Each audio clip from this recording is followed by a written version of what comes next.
Hello friends, welcome to MH education lab. আমি অরূপ সরকার, MH এডুকেশনের একজন এডুকেটর। আমি তো ভারতের স্বাধীনতা সংগ্রামের একটা সিরিজ চালাচ্ছি, তার সাথে সাথে ভাবলাম নতুন একটা সাবজেক্ট শুরু করা যায়। তো আমি সংবিধানটাও শুরু করলাম। আজকে যে লেসনটি দেখব, ফার্স্ট লেসন, সংবিধান সভার গঠন। এখান থেকে আমি 25টি এমসিকিউ আলোচনা করব। আর ওই আগের মতোই যে জায়গায় ডিটেলসে আলোচনা করার দরকার আছে সেখানটায় ডিটেলসে আলোচনা করে দিব। ওকে, আমি এখানটায় সেই 25টি কোশ্চেনই নিয়েছি যেগুলো বিগত বিভিন্ন পরীক্ষায় বারবার এসেছিল। তো এখানটায় কথা না বাড়িয়ে আজকের প্রথম কোশ্চেন শুরু করা যায়। ভারতের সংবিধান কবে সর্বসমক্ষে আসে? সর্বসমক্ষে আসে হলো এটা ঘ বা ডি, 26শে জানুয়ারি 1950। নেক্সট কোশ্চেন 2 নাম্বার, সংবিধান সভার স্থায়ী সভাপতি কে ছিলেন? এটার অ্যান্সারটা হবে গ, রাজেন্দ্র প্রসাদ। তিনি 11ই ডিসেম্বর 1946 থেকে স্থায়ী সভাপতির দায়িত্ব পালন করেন। আর হলো সচ্চিদানন্দ সিনহা, ইনি ছিলেন অস্থায়ী সভাপতি। উনি 9 ডিসেম্বর 1946-এ দায়িত্ব নেন এবং 11 তারিখে দায়িত্ব নেন রাজেন্দ্র প্রসাদ স্থায়ী সভাপতি হিসাবে। আর হলো এই সংবিধান সভার সহসভাপতি কে কে ছিলেন? দুজন ছিলেন।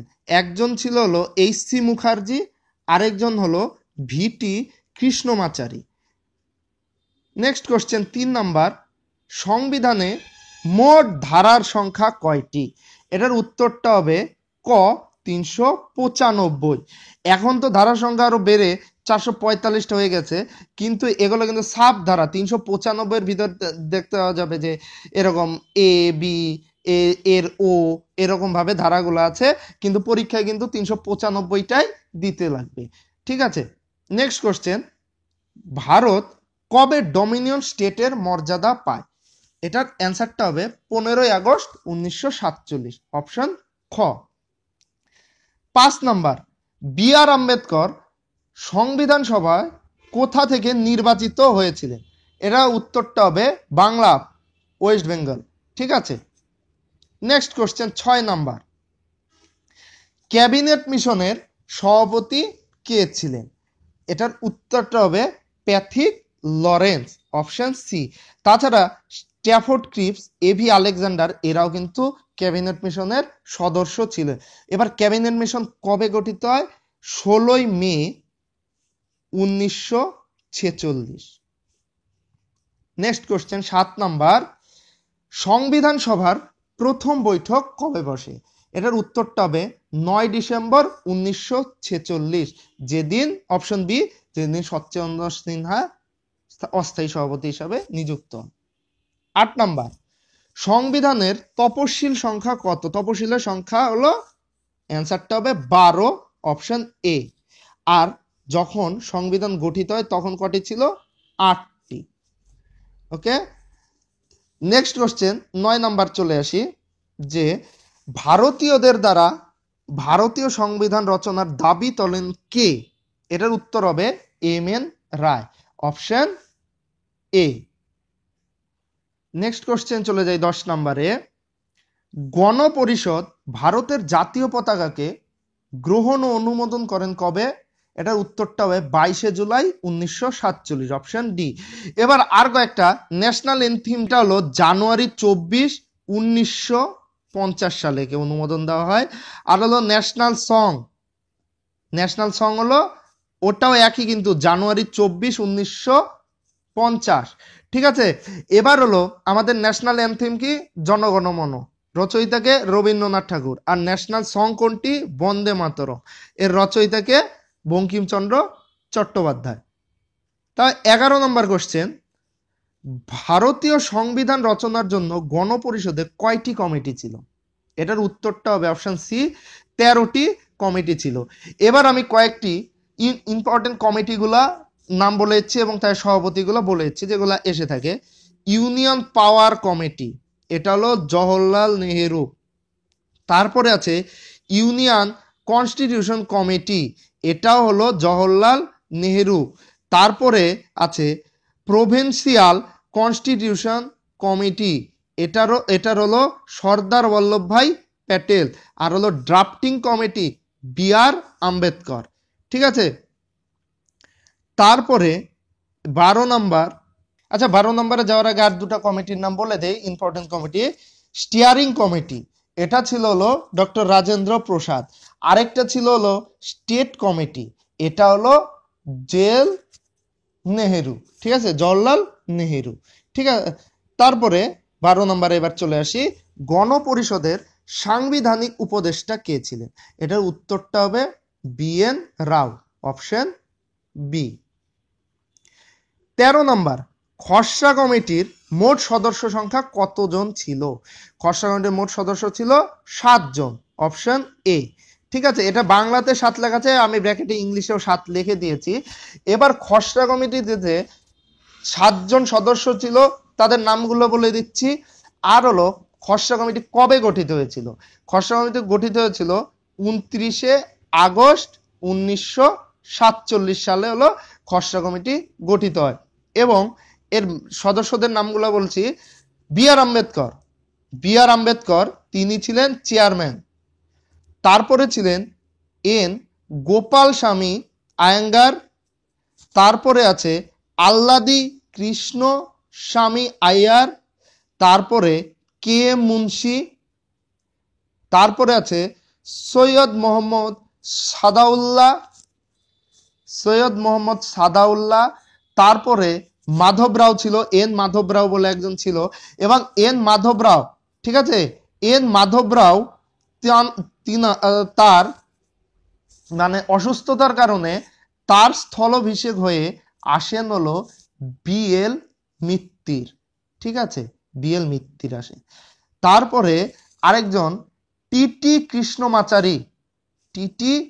কৃষ্ণমাচারী, এনার জায়গায় আসেন কে? ডি.পি. খৈতান। কি কারণে? টি.টি. কৃষ্ণমাচারী হয়েছে, মারা যান। ঠিক আছে, তারপরে চলে আসি নেক্সট কোশ্চেন 14 নাম্বার, সংবিধান রচনার জন্য গণপরিষদ গঠনের দাবি তোলা হয়, কারা দাবি তোলে প্রথম? এটার উত্তরটা হবে সি, স্বরাজ পার্টি।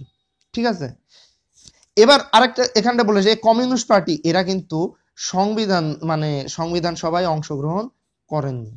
ঠিক আছে, 15 নম্বর কোশ্চেন, সংবিধান রচনা করতে মোট কত সময় লাগে? এটার উত্তরটা হবে 2 বছর 11 মাস 17 দিন, অপশন এ। 16 নম্বর কোশ্চেন, গণপরিষদের প্রথম অধিবেশন কোথায় বসে? উত্তরটা হবে দিল্লি, অপশন ডি। দিল্লির কনস্টিটিউশন হলে হলো গণপরিষদের প্রথম অধিবেশন বসেছিল। ওটা তো বলেই দিয়েছি যে 9 নভেম্বর 1946। তারপর 17 নম্বর, কে গণপরিষদের সদস্য ছিলেন না? এটার উত্তরটা হবে মহাত্মা গান্ধী, তিনি গণপরিষদের সদস্য। বল্লভভাই প্যাটেল, রাজেন্দ্র প্রসাদ, কে এম মুন্সি, এরা তিনজনই কিন্তু গণপরিষদের সদস্য ছিলেন। তারপরে 18 নম্বর, মুসলিম লীগের সদস্যপদ প্রত্যাহার করার পর গণপরিষদের সদস্য সংখ্যা কত ছিল? এটার উত্তরটা হবে অপশন এ, 299 জন। এবার মুসলিম লীগ কেন প্রত্যাহার করে নিয়েছিল? কারণ পাকিস্তানের জন্য আলাদা কনস্টিটিউশন অ্যাসেম্বলি গঠন করা হয়েছিল। এবার কত সালে তারা প্রত্যাহার করে দেয়? 16 জুলাই 1947 সালে। ঠিক আছে, তারপরে কে গণপরিষদের উদ্দেশ্যমূলক প্রস্তাবটি তোলেন? উদ্দেশ্যমূলক প্রস্তাব বলতে অবজেক্টিভ রিজলিউশন, এটার উত্তরটা হবে অপশন বি, জওহরলাল নেহেরু। এটাই কিন্তু সরি, অ্যান্সার কি দেওয়া আছে, অ্যান্সার কিতে একটু ভুল দেওয়া আছে, ওটা মতিলাল নেহেরু দেওয়া আছে, কিন্তু হবে জওহরলাল নেহেরু। ঠিক আছে, তারপরে নেক্সট কোশ্চেন 20 নাম্বার, কোন সালে গণপরিষদ গঠনের দাবি তোলা হয়? এটার উত্তরটা হবে অপশন সি, 1935 সালে। নেক্সট কোশ্চেন 21 নাম্বার, ভারতীয় সংবিধানের জনক কাকে বলা হয়? এটার উত্তরটা হবে বি.আর. আম্বেদকর, যিনি হলেন খসড়া কমিটির সভাপতি। নেক্সট কোশ্চেন 22, গণপরিষদের সদস্যরা নির্বাচিত হয়েছিলেন প্রাদেশিক আইনসভার সদস্যদের দ্বারা। তারপরে 23 নাম্বার কোশ্চেন, ভারতের সংবিধান রচনা করেছে কারা? এটার উত্তরটা হবে ভারতের গণপরিষদ। Answer option A. 24, গণপরিষদ গঠিত হয় ক্যাবিনেট মিশন প্ল্যান দ্বারা। Option D. তারপরে নেক্সট কোশ্চেন, আজকের শেষ কোশ্চেন 25 নাম্বার, সংবিধান সভার মোট সদস্য সংখ্যা কত ছিল? এটার উত্তরটা হবে অপশন সি, 389 জন। ঠিক আছে, এবার বলে রাখি কয়েকটা কথা। এখানটা হলো যে 389 এর মধ্যে 292টা ছিল হলো প্রভিন্সিয়াল লেজিসলেটিভ অ্যাসেম্বলি দ্বারা নির্বাচিত, আর হলো 93 জন ছিল প্রিন্সলি স্টেট থেকে। তারপরে যখন কমে 299 জন হয়ে গেল, ওখানটায় হলো 229 জন ছিল প্রভিন্সিয়াল স্টেট থেকে, আর হলো প্রভিন্সিয়াল লেজিসলেটিভ অ্যাসেম্বলি থেকে, আর 70 জন ছিল প্রিন্সলে স্টেট থেকে। এই যে সংবিধান সভার যে সদস্যরা নির্বাচিত হয়ে এসেছিলেন, এরা কিন্তু পার্টলি ইলেক্টেড আর হলো পার্টলি নমিনেটেড, মানে আংশিক নির্বাচিত এবং আংশিক মনোনীত প্রার্থী। ঠিক আছে, এবার এই যে এক জায়গায় বলতে ভুল হয়ে গেছে, 292টা ছিল প্রভিন্সিয়াল লেজিসলেটিভ অ্যাসেম্বলি থেকে, 93টা ছিল প্রিন্সলে স্টেট থেকে, আর যে 4টা বাকি থাকে, এই 4টা হলো চিফ কমিশনার প্রভিন্স থেকে নির্বাচিত। তো আজকের মতো এই পর্যন্তই। যদি ভিডিওটি ভালো লেগে থাকে তাহলে অবশ্যই একটা লাইক এবং কমেন্ট করবে এবং বন্ধুদের মধ্যে শেয়ার করে দিবে। আর যে সমস্ত বন্ধুরা তোমরা আমাদের চ্যানেল প্রথম ভিজিট করেছো, তাদের কাছে একটা ছোট্ট রিকোয়েস্ট, তোমরা আমাদের চ্যানেলের সমস্ত ভিডিওগুলো দেখো, কারণ এখানে আমরা সমস্ত লেন্দি ভিডিওর মাধ্যমে সমস্ত বিষয়গুলো কমপ্লিট করার চেষ্টা করেছি। আর ভালো লাগলে অবশ্যই আমাদের চ্যানেলটিকে একবার সাবস্ক্রাইব করে রাখবে। তো ভিডিওটি এখানেই শেষ করছি ফ্রেন্ডস, ধন্যবাদ।